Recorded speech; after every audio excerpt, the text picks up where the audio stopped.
அன்பானவர்களே, பொதுவாக நமது உறவினரோ நண்பரோ அவர்களுடைய வீட்டில் நடக்கும் திருமணம், பிறந்த நாள், புது வீடு போன்ற நிகழ்ச்சிகளுக்கு நம்மை அழைக்கும் போது 1 வாரம் அல்லது 2 வாரத்திற்கு முன்பாகவே அந்த அழைப்பிதழ்களை கொடுத்து விடுவார்கள். நாமும் அதற்கு ஏற்றவாறு நம்மை ஆயத்தப்படுத்திக் கொள்வோம். புது துணிகளை வாங்குவோம். காரில் செல்ல வேண்டுமானால் காரை ஆயத்தப்படுத்திக் கொள்வோம். இல்லை, பஸ், ட்ரெயின் டிக்கெட்டுகளை ஆயத்தப்படுத்திக் கொள்வோம். இத்தனை செலவுகள் போக நிகழ்ச்சி நடக்கும் வீட்டாருக்கு நம்மால் இயன்ற பரிசு பொருட்களை வாங்கி கொடுத்து அவர்களுடைய மகிழ்ச்சியில் பங்கு கொள்வோம். இன்னும் அங்கு எல்லாரும் இணைந்து நல்ல ருசியான உணவு சாப்பிட்டு இனிப்பு சாப்பிட்டு கொண்டாடுவோம். அவர்களுடைய மகிழ்ச்சியில், கொண்டாட்டத்தில் நாமும் பிணைந்து விடுவோம். பிறருடைய மகிழ்ச்சியில் பங்கெடுப்பது நல்லது. வேதமும் அதைத்தான் சொல்லுகிறது.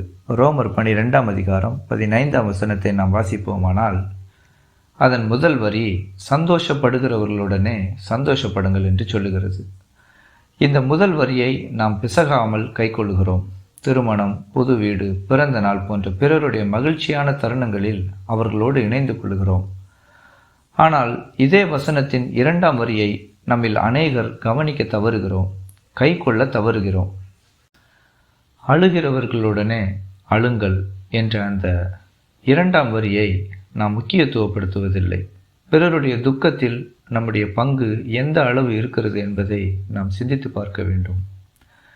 மத்தேயு 25ஆம் அதிகாரம் 35 மற்றும் 36ஆம் வசனங்களை நாம் வாசித்து பார்ப்போமானால் தேவனுடைய எதிர்பார்ப்பை நம்மால் புரிந்து கொள்ள முடியும். பசியாயிருந்தேன், எனக்கு போஜனம் கொடுத்தீர்கள்.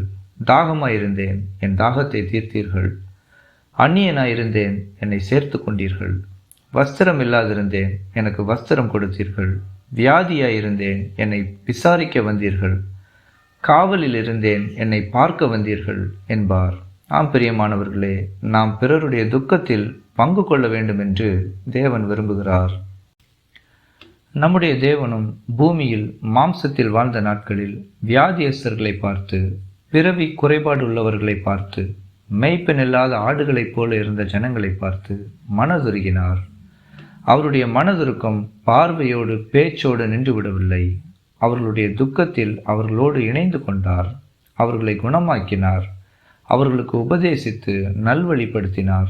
ஆவிக்குரிய குறைபாடு உள்ளவர்களுக்கு உதவினார், நன்மை செய்தார்.